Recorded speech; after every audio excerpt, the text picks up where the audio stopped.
Hey, what's up, man? Great to have you here. Am I right? Am I right? Yeah. Mix podcast now.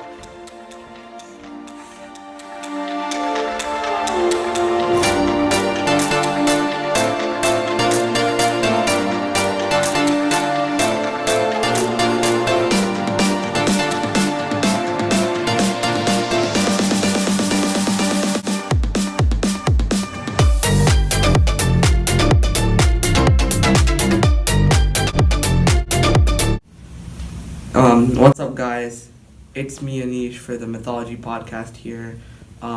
So I have with me Dr. Stevens, who's majoring in Egyptian mythology, and I'm really interested in their beliefs and what they do. So take it away, Mr. Liam.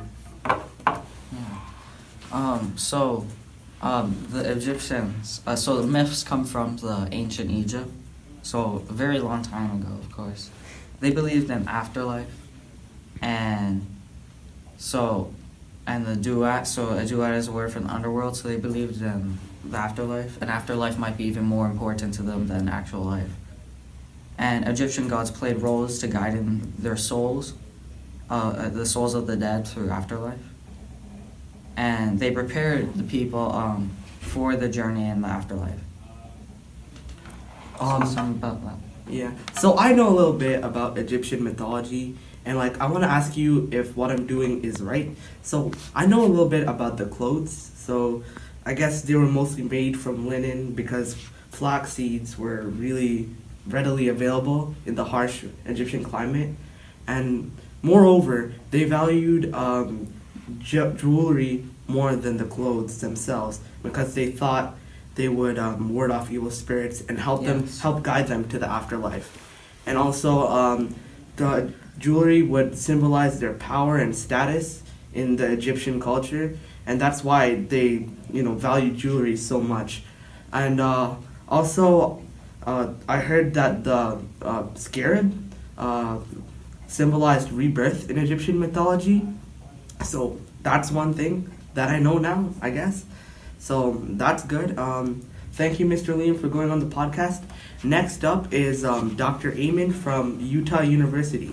She has a major in Egyptian mythology, and she likes to look into gender roles in Egyptian culture. So that's up next. So here's Dr. Amen from Utah University. So I heard you're really into gender roles in Egyptian culture. So can you fill me in on that? Because I don't really know much about that. Well, first of all, I would like to thank you for having me here. This is a great way to educate people about some really important stuff in Egyptian mythology. So first of all, I wanted to say that women in ancient Egypt were actually the equals of men in every area except for occupations. Nice equality. That's very good. Meaning, men fought, ran the government, and managed the farm, while women cooked, sewed, and managed the house. And while that may seem kind of backwards, women still exercised considerable power and independence. And according to my good friend, Egyptologist Barbara Watterson, in ancient Egypt, a woman enjoyed the same rights under the law as a man. What her rights were depended upon her social class, not her sex. All property descended in the female line, from mother to daughter. A woman was entitled to administer her own property and dispose of it as she wished. She could buy, sell, be a partner in legal contracts, be executor in wills and witness to legal documents, bring an action at court, and adopt children in her own name. In contrast, an ancient Greek woman was supervised by a kyros, or a male guardian. And many Greek women who lived in Egypt during this period, observing Egypt women acting without chiroi, were encouraged to do so themselves.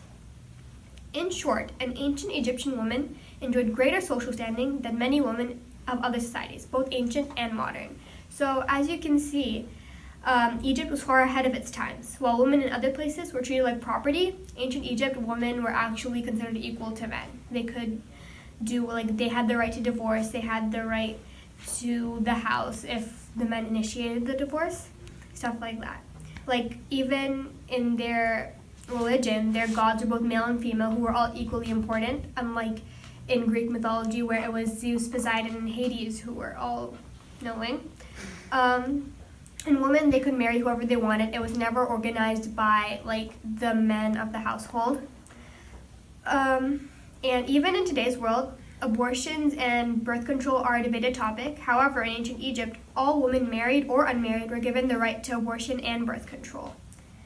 And every myth in ancient Egypt culture more or less emphasizes the value of women. As my good friend Max Miller has clearly stated, no people, ancient or modern, have given women so high a legal status as did the inhabitants of the Nile Valley. Very inspiring stuff, Dr. Amen. Thank you for letting me have you on the show. Next up is Dr. Devon. He's a good friend of mine. We go way back to kindergarten. Oh yeah, and he is with the beliefs and rituals of the ancient Egyptians. Why are all my friends doctors of ancient Egyptians? But that's how life goes. So next up, Dr. Devon. Okay, it's me back again with the podcast. Well, before I said Devon was in beliefs and traditions, but he's just in traditions. My oopsie, my big brain. Devon, take it away. Hello there. Thank you for inviting me to your wonderful podcast. Of course. Okay. Anyway, I'm just gonna jump right into it. Yep. The Egyptians really started, invented, and continued a lot of different traditions from other mythologies. Very nice. Yeah, every time. So basically, the Egyptians did celebrate Easter, and one weird tradition that they do is wrapping the dead body in linen. Ew. Disgusting, right? Like mummification. Oh, mummification. I love mummies. Like Thriller? Moving on. They also did a lot of social drinking. So all of them were alcoholics? To an extent, yes. Okay. And they actually were, they were a very, ahead of their time mythology. So they, in fact, did also astrology. Oh, very, very interesting.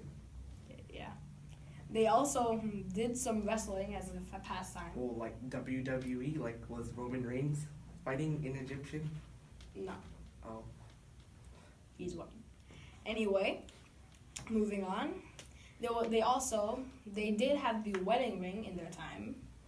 The calendar, which I believe they actually invented. Oh, amazing. Ciboa. The Nile. And They invented the Nile? so I didn't say they invented.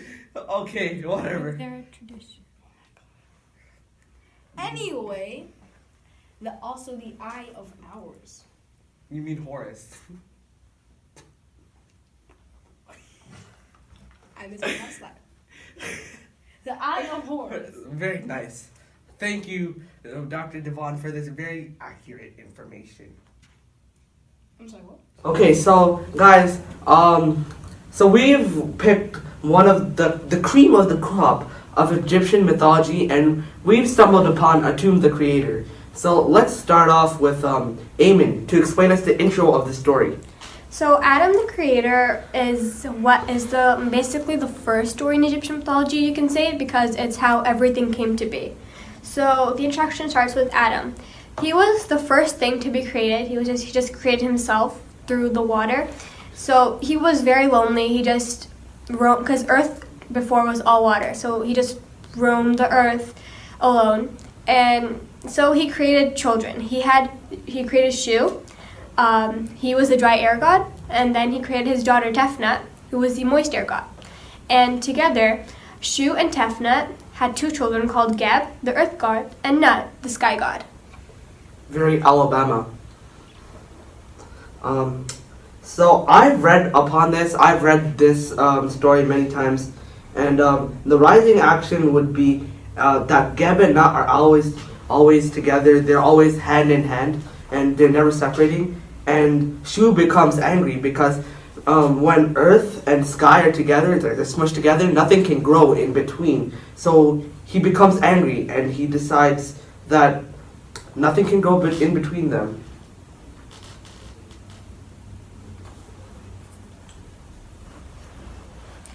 Because Shu and Geb are always together, nothing can go between them. And Shu decides to do something. Amen. So what Shu decides to do is lift up Nut into the sky and never let her touch Gap.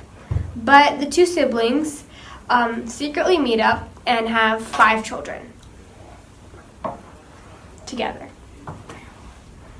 This provided the Egyptian an explanation how the world started, and maybe calmed down some curious souls, and also this can symbolize the love between family, and that they have to do some bad things for good to happen to them. That was the story of Adam the Creator.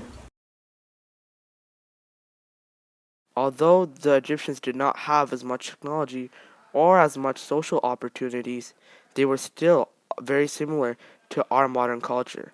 Let's start off with equality. Women were treated equally to men in Egyptian culture, and they were revered as much as men too. They were seen as important figures in their community, and they were respected. Now let's move on to their values. They valued the same things as us, like bravery, honesty, and truthfulness. And also, they were very nice people. Archetypes. So Autumn is, and his meaning is super heroic. Shu is also super heroic. And Geb, romantic. And Nut, or also, I've heard that's pronounced new, is romantic. Very, very deep insights, Dr. Liam. Yep, very, very great. New Okay, and thanks guys for listening to our podcast on Egyptian mythology. That was a great ride. We all had some fun. Next up on the mythology podcast, we're doing Fortnite. Yes, I'm cool, kids. Please accept me into your cult. See ya, everybody. This was a really enlightening experience for me and all of my colleagues. Thank you, Aneesh, for having us here to express what we're interested about. Okay, see you guys.